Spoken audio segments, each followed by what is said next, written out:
Hello everyone, আগের mini ব্লগেই দেখিয়েছিলাম যে বিকেলবেলা আমি, মা আর সঞ্জনা তিনজনে বেরিয়েছি। তো এখন আমরা বেরিয়ে পড়েছি, যাচ্ছি। তো গেছি একটা খুব সুন্দর জায়গায়, যেটা আমি প্রথম দেখলাম এখানে। তো এটা হচ্ছে ঝুলন যাত্রা। তো এখানে খুব সুন্দর করে ঠাকুর সাজিয়েছিল, রাধা কৃষ্ণ, তার সাথে ছিল গোপাল। ফুল দিয়ে প্যান্ডেল করে লাইট দিয়ে খুব সুন্দরভাবে সাজানো ছিল। এটা আমরা প্রথমবার দেখতে এসেছি। তো এখানে সঞ্জনাকে নিয়ে এসে ও তো খুব খুশি হয়েছে। চারিদিকে একদম খোলা জায়গা পেতে ঘুরে ঘুরে ঠাকুরও দেখছিল আর তার সাথে খেলছিল। এই যে চারদিক ছুটে ছুটে খেলছে, দেখে যাচ্ছে।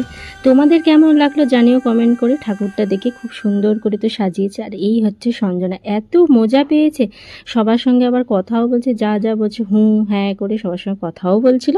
আর চারদিক ছুটে ছুটে খেলছিল, আবার ঠাকুরও দেখছিল। তো সন্ধ্যাবেলা এসে নিয়ে তখন এখানে সন্ধে দেবার জন্য তোড়জোড়ও করছিল, ঠাকুরকে সন্ধে দেওয়া হবে বলে। তারপরে এখানে দেখে নিলাম যেটা পুরনো মন্দির। বাই।